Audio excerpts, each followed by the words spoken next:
Welcome dear students. আজকে আমি আলোচনা করব ক্লাস 12 কেমিস্ট্রির সেমিস্টার 3 থেকে একটা টপিক জীব অণুসমূহর কিছু এমসিকিউস।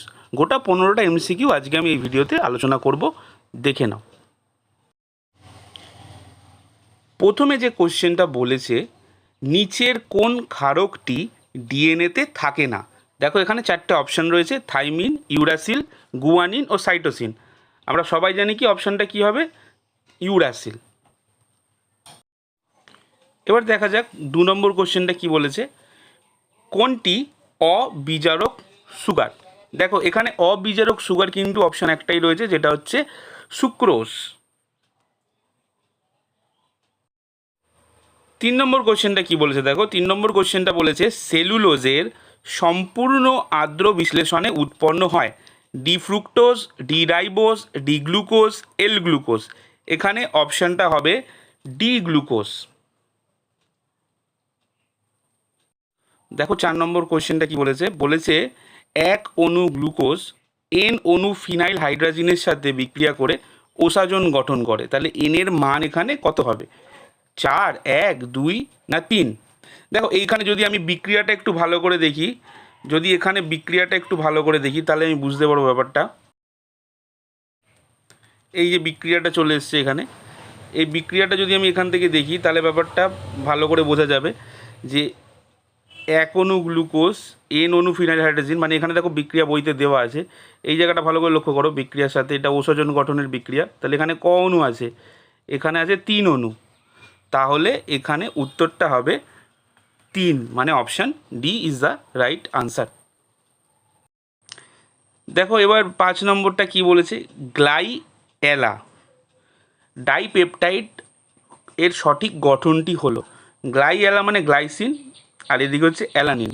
তাহলে এই দুটো মিলে যে ডাইপেপটাইড গঠন করবে তার গঠনটা এখানে দেওয়া আছে।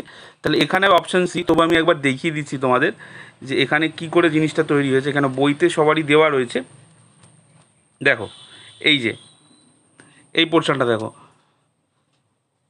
গ্লাইসিন আর অ্যালানিন যেটা যুক্ত হয়ে ডাইপেপটাইড বন্ধন গঠন করেছে। তাহলে সেটা কি হচ্ছে, সেটা এরকম একটা বন্ধন থাকছে। আর এরকম বন্ধন কোথায় উপস্থিত, দেখো এই সি নম্বর অপশানটাই কিন্তু এরকম বন্ধন উপস্থিত রয়েছে। ঠিক আছে, তাহলে এটার অপশান হবে সি। দেখো 6 নম্বর কোশ্চেনটা কি বলেছে, বাইইউরেট পরীক্ষায় সাড়া দেয় না। Carbohydrate, polypeptide, protein, urea. এখানে কার্বোহাইড্রেট বাদে সবাই কিন্তু সাড়া দেয়, তাহলে এখানে অপশানটা হবে কার্বোহাইড্রেট।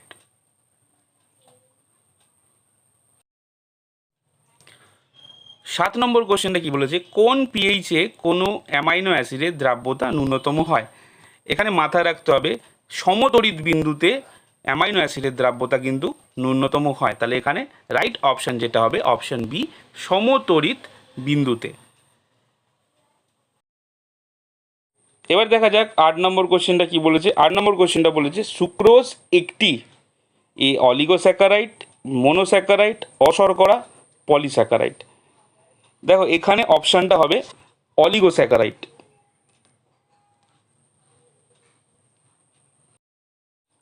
9 নম্বর কোশ্চেনটা কি বলেছে, প্রদত্ত কোন অ্যাসিডটি একটি vitamin? Aspartic acid, ascorbic acid, adipic acid, saccharic acid. দেখো এখানে দেখে বোঝা যাচ্ছে এখানে সি, মানে ভিটামিন সির যার নাম অ্যাসকর্বিক অ্যাসিড, এটা কিন্তু অপশান বিতে রয়েছে। তাহলে এইটি একটি ভিটামিন, তাহলে এটা হবে অপশান বি, অ্যাসকর্বিক অ্যাসিড। 10 নম্বর কোশ্চেনটা কি বলেছে, নিচের বিকারকগুলির মধ্যে কোনটি গ্লুকোজকে গ্লুকোনিক অ্যাসিডে পরিবর্তন করে? এখানে দেখো গ্লুকোনিক অ্যাসিডে পরিবর্তন করে হচ্ছে Br2H2O। এই যে 2 নম্বর অপশানটা রয়েছে, এই ক্ষেত্রে আনসারটা হবে বি।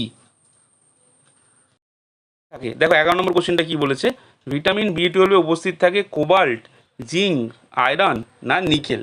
এখানে কারেক্ট আনসারটা হবে কোবাল্ট।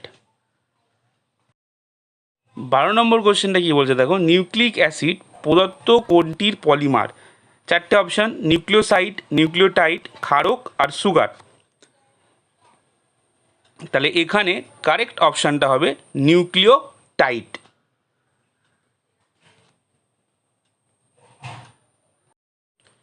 দেখো 13 নম্বর কোশ্চেনটা এখানে একটা ম্যাচিং দিয়েছে।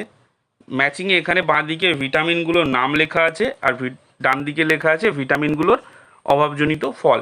তাহলে প্রথমে ভিটামিনগুলোকে আগে একটু চিহ্নিত করে নেওয়া যাক, তারপরে অভাবজনিত ফলটা জেনে নেওয়া যাবে। প্রথমে যেটা আছে রাইবোফ্লাভিন, রাইবোফ্লাভিন মানে হচ্ছে B2, রাইবোফ্লাভিন মানে হচ্ছে B2। তারপরে কি দিয়েছে, তারপরে দিয়েছে থায়ামিন, থায়ামিন মানে হচ্ছে B1, থায়ামিন মানে হচ্ছে B1। তারপরে কি দিয়েছে পিরিডক্সিন, পিরিডক্সিন মানে হচ্ছে ভিটামিন B6। লাস্ট কি দিয়েছে অ্যাসকর্বিক অ্যাসিড, অ্যাসকর্বিক অ্যাসিড মানে হচ্ছে শুধু সি, ভিটামিন সি হচ্ছে অ্যাসকর্বিক অ্যাসিড। তাহলে এইখানে যেটা রয়েছে রাইবোফ্লাভিন বা ভিটামিন B2, B2 এর অভাবে কি হয়, মুখের কোণ আর ঠোঁট ফেটে যায়, তার মানে একের সি। তারপর কি রয়েছে B1 বা থায়ামিন, থায়ামিনের অভাবে কি হয়, থায়ামিনের অভাবে বেরি রোগ হয়। তারপরে কি রয়েছে, তারপরে রয়েছে পিরিডক্সিন, পিরিডক্সিন বা ভিটামিন B6, B6 এর অভাবে কি হয়, B6 এর অভাবে খিঁচুনি হয়, মানে 3-এর ডি। আর চার কি রয়েছে অ্যাসকর্বিক অ্যাসিড, অ্যাসকর্বিক অ্যাসিডের অভাবে কি হয়, অ্যাসকর্বিক অ্যাসিডের অভাবে স্কারবি হয়। তাহলে এখানে অপশানটা ভালো করে যদি দেখো তাহলে বুঝতে পারবে এখানে কারেক্ট আনসারটা হবে option C, C is the right answer.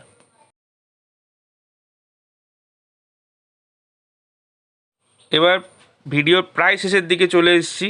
দেখো 14 নম্বর কোশ্চেনটা কি বলছে। অ্যাসারশন দিয়েছে গ্লুকোজ মৃদু জারক দ্রব্য যেমন ব্রোমিন জল দ্বারা জারিত হয়ে গ্লুকোনিক অ্যাসিডে পরিবর্তিত হয় বা গ্লুকোনিক অ্যাসিড উৎপন্ন করে, এটা একদম কারেক্ট। আর 2 নম্বর কী বলছে, গ্লুকোজ অণুতে একটি কিটো গ্রুপ বর্তমান থাকে, হুইচ ইজ রং। গ্লুকোজ অণুতে কিন্তু কিটো গ্রুপ থাকে না, কিটো গ্রুপ থাকে কিন্তু হচ্ছে ফ্রুক্টোজে। তাহলে এখানে বলা যেতে পারে কি, তাহলে অপশান এ মানে assertion A is correct but reason is not correct, মানে অপশান সি এখানে দেখো এ সঠিক কিন্তু বি ভুল, তাহলে এখানে কারেক্ট আনসারটা হবে অপশান সি। আজকের লাস্ট কোশ্চেন কি বলছে দেখো 15 নম্বর কোশ্চেনটা, কোনটি মলিসের পরীক্ষায় সাড়া দেয়। মলিসের পরীক্ষায় সাড়া দেয় সমস্ত কার্বোহাইড্রেট, এখানে দেখো সুক্রোজ গ্লুকোজ ফ্রুক্টোজ সব কার্বোহাইড্রেটের মধ্যে পড়ে, তাহলে সমস্ত কার্বোহাইড্রেট মলিসের পরীক্ষায় সাড়া দেয়। আশা করি ভিডিওটা বোঝা গেছে। যদি বুঝতে কোনো অসুবিধা হয় কমেন্টসের মাধ্যমে জানাতে পারো, আর যদি কোনো নতুন টপিকে ভিডিও চাও কেমিস্ট্রির উপরে তো আমাকে কমেন্টসের মাধ্যমে জানাতে পারো, আমি চেষ্টা করবো বানিয়ে দেওয়ার।